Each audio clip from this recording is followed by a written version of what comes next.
Well, hello, everybody. Welcome back to another episode of the Optimal You podcast. I have a super exciting guest with me today, and this is Miss Mary Beth, and she is going to be talking to us about women's health and love and self-love with Valentine's Day coming up this week. And we're going to kind of touch on a lot of topics in relation to that and how we can all do better in kind of breaking generational curses and teaching our daughters and our all the women in our life to kind of be kinder to ourselves and promote healthy habits. So, hi, Mary Beth. Thank you for being here with me today. Thank you so much for having me. I'm so excited because this is such an important topic and one that we all need to work through together. So it does start and it is generational. So it's such a great thing to be speaking about today. Oh my gosh, yes, absolutely. So, tell me a little bit about yourself and how you practice with women's health and kind of what got you into this world. So anything with women's well-being, mind, body, soul. So I'm a meditation teacher, health coach. I own a supplement company for women, midlife and beyond through perimenopause and menopause. So really just every aspect of women's health, because I think we're very programmed to put everyone else first. And I think as we start to go through midlife, these shifts come and either you can make it a beautiful shift or really struggle through it. And I really like to walk women through that midlife to strive through it and not suffer through it. So that's what I've put my life work into. I love that because I firmly believe that like we do not have enough support nor enough education on what those transitions are even supposed to look like. And so much of the struggle has actually really been normalized. And we're not even really told that there's things we can do to kind of make these transitions a little more easy, a little more natural. Like you said, we're programmed to put everybody else first and kind of shut down our struggles until they're exploding and can't be ignored anymore. So I absolutely love that. And, I was kind of doing some reading, just kind of thinking about so many different things that we're bombarded with day to day as women, right? In this kind of era, we're really told that we need to have this really strong professional presence, but also, go back into the home, back into our divine feminine and be these really powerful mothers and providers and spouses. And we're almost told that we should be able to do both simultaneously. And that really, if you think about that, removes us from our own picture entirely. And we didn't have a lot of education or modeling from our mothers or our grandmothers' generation in the capacity that we play as women now. So a lot of times we also get additional pressures and lack of support actually from our maternal and grandmother figures. How do you think that has impacted the really significant rising rates of like anxiety and eating disorders and things in women from the early 2000s to now? And I'll tell you, they have about doubled in those last 2 decades. So, what do you think that role has changed? Why does that lack of modeling and maternal support alter our brain chemistry, trying to become mothers, trying to become professionals and balance it all? I think that we definitely, our generation especially, is like we were taught kind of like we can do it all and we should do it all, where we're really starting to see these shifts. We're not supposed to be able to do it all. We're supposed to have community. We're not Wonder Women that we have to pretend like we are balancing all the balls. And and I know especially for me, like in my 20s and 30s, I had to prove myself. I had to have this big career. I could do it myself. I could still bring homemade cookies to school. And then one day I was like, wait, like I can ask for help. Like people want to help me. And so like that shift really helped. And I think finding community. But I think there's also what's changed probably the most is social media and this constant comparison. And I see it, I work with high school girls and I see it in them as well, whether they know they're being affected or they're not being affected, they are, because every kind of thread I see through everything that they share with me is when you're not invited to something, it's right in front of your face. If you are seeing these beautiful models who are airbrushed, that you feel like that's how you're supposed to wake up. And I think regardless if you're aware of it or you're not, and there's scientifically proven it's changing our brain chemistry to always be connected to something. So I think there's many layers, because I think we were sort of taught that now that we are these strong women, we're supposed to do it all. And then I think the next generation is really struggling with a lot of social media. So like it's all compounding. And I think it is really just the anxiety and the depression rates are off the charts. And it's sad to see. It is, and We have to help. well, we have to, but it's hard because it's almost like they feel that through social media that they're developing a sense of community, but I believe it's a false sense of community because we are not represented as our true selves when we're representing ourselves to the masses through these platforms. And we often also really isolate ourselves to echo chambers through different groups and through different pages that don't promote, listening or acceptance of alternate ideas or ways of life. And as a teenager, I was talking to my mom about this the other day. So my hardest period of life was middle school through early high school. And I couldn't imagine if I didn't have the sanctity of coming back home and being away from my peers and feeling like I didn't have expectations to, be online or posting reels or, on top of the social interaction that we have to kind of have all day in the school settings. And that links back to body image profoundly because the way that I believe youth has been stolen from girls because of social media, the way that we are now seeing 13, 12, even 11-year-olds present themselves, whatever our opinion on, makeup or clothing or whatever, the point is that it's coming from a pressure place that they feel like they need to keep up with. That's changing brain chemistry. That's changing the way that we flow through life and mature as women. And how do you think that continuous pressure to never really be able to turn off and always have to be on and presenting yourselves in teenagers, because you work with that group as do I, how do you think that's impacting how they're able to regulate their own thoughts on who they are? Well, it's hard, and I think what we can do best as mothers or providers is lead by example. And I know that's hard because they don't want to listen to us at this point, but it starts from an even younger age than the teenage age. So I think that modeling it at home and not speaking negatively towards your body, or really having that confidence and having that open dialogue with your daughter is extremely important. And in our work as providers and helping girls, we can model that also through our practices, through our work. And I think it's really important because it starts really young and younger than we think. And if you look at it, like they say that a lot of this is already ingrained in your head even before 7 years old. So, I started to think back like, wow, what was I saying? And I am really confident, but it makes you stop and think. Like, you don't think that your 5-year-old's absorbing what you're saying, right? So like these shifts that we're finding out are huge. But then as they grow up and they're having this constant comparison, like it's really hard to shift that narrative. And I think it's like really teaching your girls and anyone that you need this time to really come down and put the phone away. And perfect example, my daughter is 18 now. Last summer she went to Belize. She was on an island that she could not use her phone. Like she didn't have Oh, service that's awesome. for 3 weeks. And she came back a completely different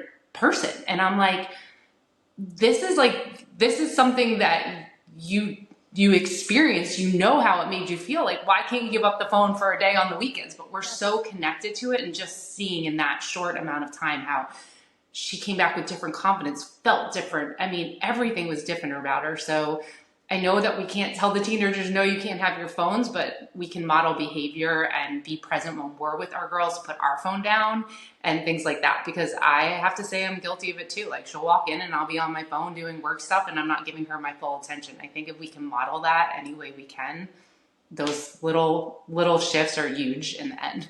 Yeah, no, absolutely. And, I do believe too that there's a large social consequence for not participating that we maybe don't understand as mothers. And I feel like that, is to understand that and talk them through that is a big part of them being okay putting it away.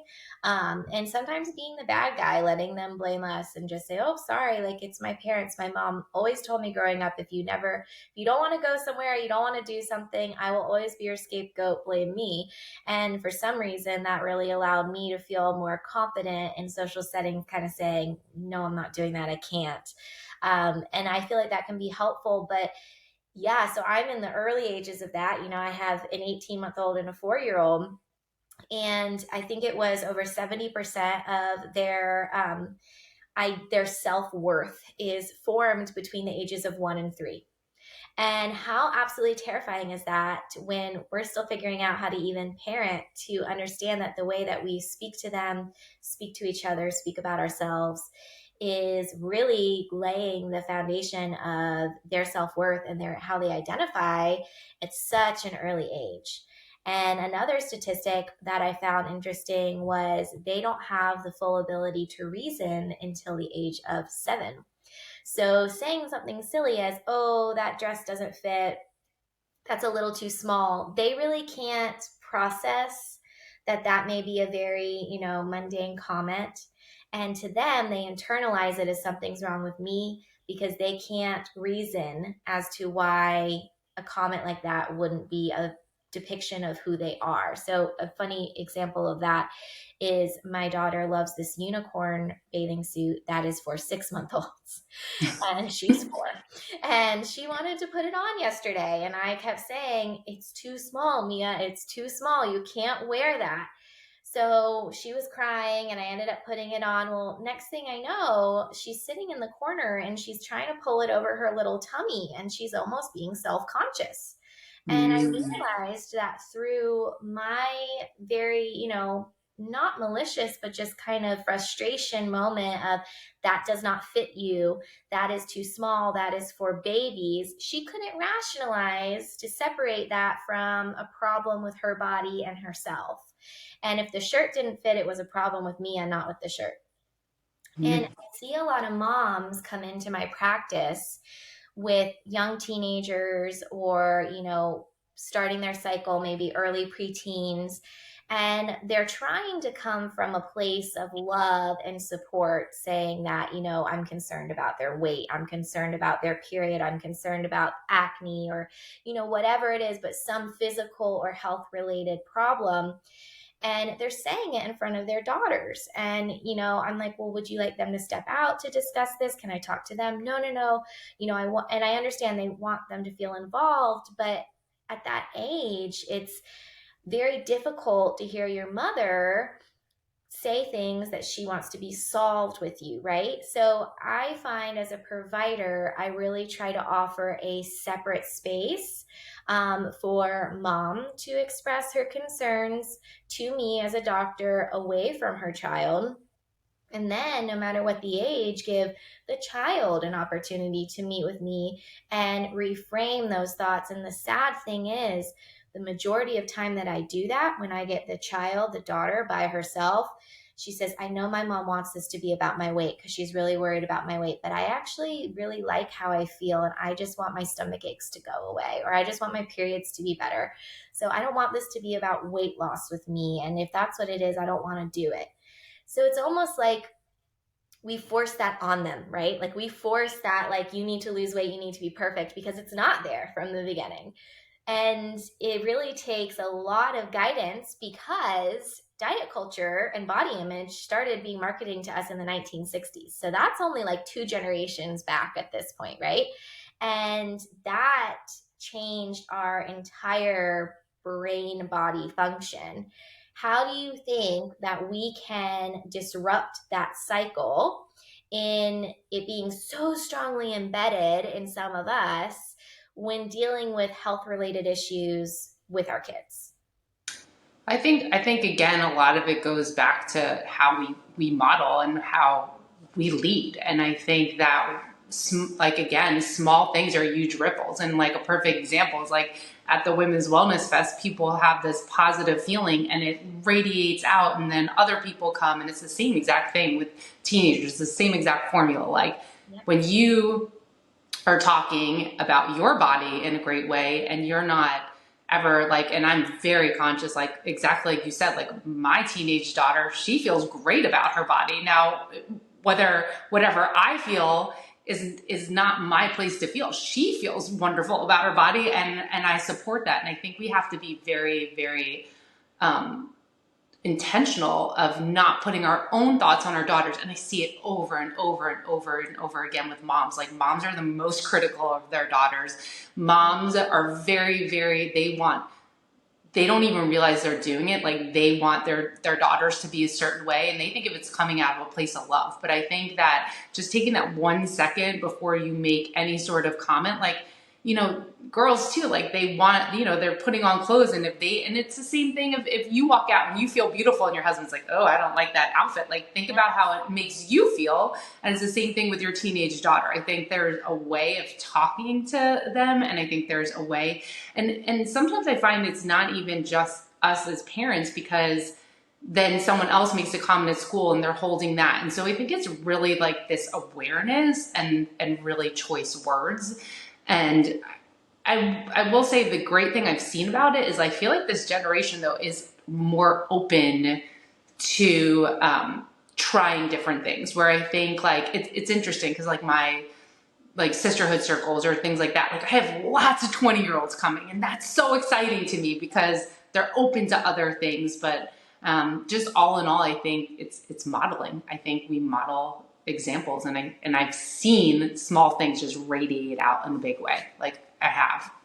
I totally agree. And, I think at the flip side of, the negatives of social media and the increase in a lot of these statistics with anxiety and eating disorders, I do think a large component of that is also willingness to report. And I think that this younger generation that's coming up now, like you're saying, is far more open to seeking help, reporting how they're feeling, and trying to get support through that, instead of being these Wonder Women who are trying to shove it all down and do it all. And I think that's really powerful and will, of course, bring, diagnoses up in the short term because they're actually seeking help.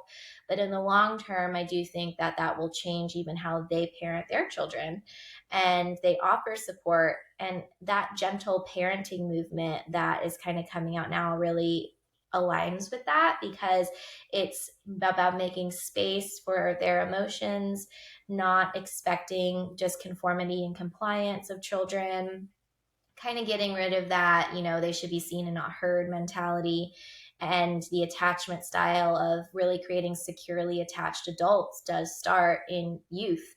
And, I saw this meme and I actually thought it was pretty brilliant. It was talking about if even just Girl Scouts selling cookies in front of Publix, they're young. And if you go up there as a woman who they, see no problem with, who's just beautiful, and you start saying, oh, I shouldn't, I can't, I can only have that many, I'm trying to lose weight, I'm on a diet, to these little Girl Scouts trying to just sell you cookies, that creates negativity and guilt and food restrictions. And it starts that process. And, such a simple act that you would not even think about, that would just automatically maybe come out of your mouth when you were forced with the presentation of cookies, but how that can really change the little girl who's sitting there selling it to you on the side of the road. And, we can all do better for all the women that we encounter on day to day. And it starts with modeling, exactly like you're saying. I completely agree.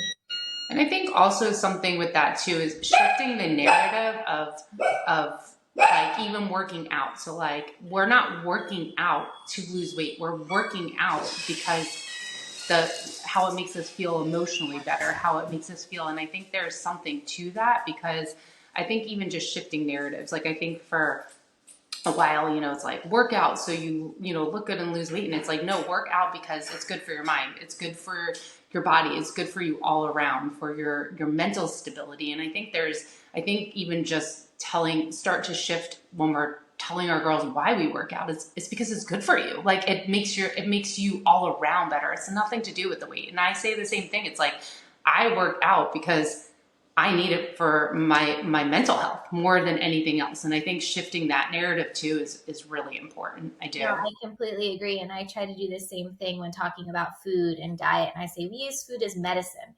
And, we eat healthy because that's what's best for preventing disease and making our bodies function to the best that they can. Not because I'm, trying to get you to lose 10 pounds. And, we're not going to do any of these one size fits all fad diets out there and fast for 24 hours or whatever the heck because we want to drop 5 pounds. And, some people actually get almost frustrated when they come to me as a functional medicine provider because that's really what they're after. And I refuse to practice that way because I don't think it's healthy for anybody, no matter what your age, to think about food as only a means to either lose or gain weight, because food is our friend. I love food. I love exercise because of how it makes me feel, like you're saying. It's not a tool to manipulate my fat content. And it does so much more for us, but that again starts with modeling and working with providers who speak the right language, and that's really important. But tell me a little bit about Women's Well Fest coming up. I'm super excited. Why did you start that, and what kind of started that passion for you? So I worked in fashion wholesale, and I had once gone to a yoga event, and it was men and women, and it was a 1 day event, and the energy and the power that I felt was like nothing I ever felt. And I'm like, I want to do that for women. Like there's nothing that's just for women to come together. And when you bring that many women together in this high vibe, no comparison, no judgment, just in love. Like what happens in just 1 day and the transformation is wild. It is like, I've heard the stories over and over again, like a woman leaving her abusive marriage, people meeting and going on vacation together. They're doing business deals together. They're doing retreats just from 1 day. And it's funny because like, I love when I get to see, I hear stories weeks later, months later, days later, years later. I mean, today someone just posted like 2 years ago, got this journal. I put my goals in here and every single one of them came true. I'm like, wow, that's beautiful at the Women's Wellness Fest. So I like getting to hear all the stories, but it's really a great example of how quickly you see things shift. Is there's a woman, she was in a small group at the Women's Wellness Fest. The next thing you know, I go to Booty Burn that I go every Friday, and there's 10 new women there, and she met them all at the Women's Wellness Fest, and now they've been in our group for like 2 years. They've gone on vacations together, and it's such a great thing because I think finding other like-minded women is not so easy. And when you get to do that, it's great. And I think the other part, which was like an additive that when I started this is not where my head and heart was, is that there is, in our community, there is so many resources, and every day I find new ones of what we have in our community that we don't even know about, me included. Like someone called me for a sponsorship, which we couldn't do the event without sponsorship, and she was telling me how to practice. I'm like, I didn't even know this existed. And I want to share that with all women, because whether it's pelvic health, whether it's nutrition, whether it's hormones, whatever it is, like we can help you find your vibe and your tribe for your healing. And everyone's different. It's not a one size fits all. And we provide all these different women that show up, or men, or whatever practice they have, of what they're offering in our community. And it's amazing. We have a really amazing community. We really do. We do. We're very blessed. And we also support each other, which I think is super neat. Like, we don't really, I at least don't feel, I've been practicing here for 6 years. I've been lucky enough to participate in Women's Well Fest for a couple of years. And, I don't feel a sense of competition. I feel a sense of community. And I'm constantly, messaging and texting other functional medicine and chiropractors, or maybe even just up the road from me, and we'll refer back and forth to one another, because when you're genuine in why you do what you do, you want to find the best resource and best fit for everybody you encounter. And the more resources we have to do that, the more empowered we all are to create a healthy community. And I think that's the ultimate goal for everybody, right?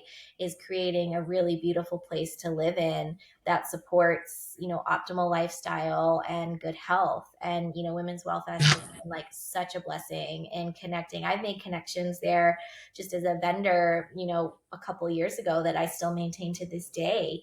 And it's just creating time and space to do that. And you guys are allowing that. And that's so amazing. So when is it and how can everybody get a ticket? So it's April 20th at Seawalk Pavilion in Jax Beach. You can get tickets on womenswellnessfest.com. They are limited to 300, so we're chugging up there. So hopefully we'll be sold out prior to the event, and we will be sold out prior to the event. But so get your tickets now. And one thing I'd love to, like, just any misconception, a lot of women are like, do I have to come with someone? No, you're going to meet people there. And like, do I have to be fit for like classes? Everything is a beginner's, and I like to say it's like a smorgasbord. It's like going and going to a tapas restaurant and tasting all the different things and then seeing what you like. So like, no, you don't have to have any experience. You don't have to be in great health. You don't have to have friends. Just come and experience it. And quite frankly, not everything's for everyone. And that's why it's built out that there's other workshops you can go if you don't like what's on the main stage. If you don't want to hear or do Pilates, then go shop. If you don't want to do the drum circle, go to the beach. Like, there's so many different things going on, and I think that's what makes it nice. So if it's not for you, take it, leave it, do what you want, go eat, go whatever you want. It's your day. And I think that a lot of women will ask me that, like, do I have to be in shape? No. Do I have to come with a friend? No. Like, just come and you can experience it for yourself. And there's no pressure. There's no judgment, and that's what makes it beautiful. Oh, I love that. Yeah, I remember Mia went with me when she was 2, and she was following the yoga flow on the main stage, and then went and had a nap in the little yurt in the corner while mommy was a vendor in the shopping area, and then she ran on the beach for an hour and then ate from the food trucks. So if my 2-year-old can feel accepted and have a great 8-hour experience, anybody can. So Yeah. Yeah, totally. I love it. well, thank you so much. This was just such a treat for me. And I hope this brings the season of love, the week of Valentine's Day, a little bit closer to, our hearts. And maybe we can set some like really purposeful intentions and modeling and choosing our words, not only if we're moms to our daughters, but just young women in the community. If you're a provider, if you're, even a nanny or just a sister, just it starts with one little ripple, and that can create such a profound effect. And everything you said today just resonates so deeply with me. So thank you. And we'll link all the Women's Wellfest information to this post. So I hope to see many of you there. I will be there, and I absolutely can't wait. Have a great day. Thank you so much. Thanks.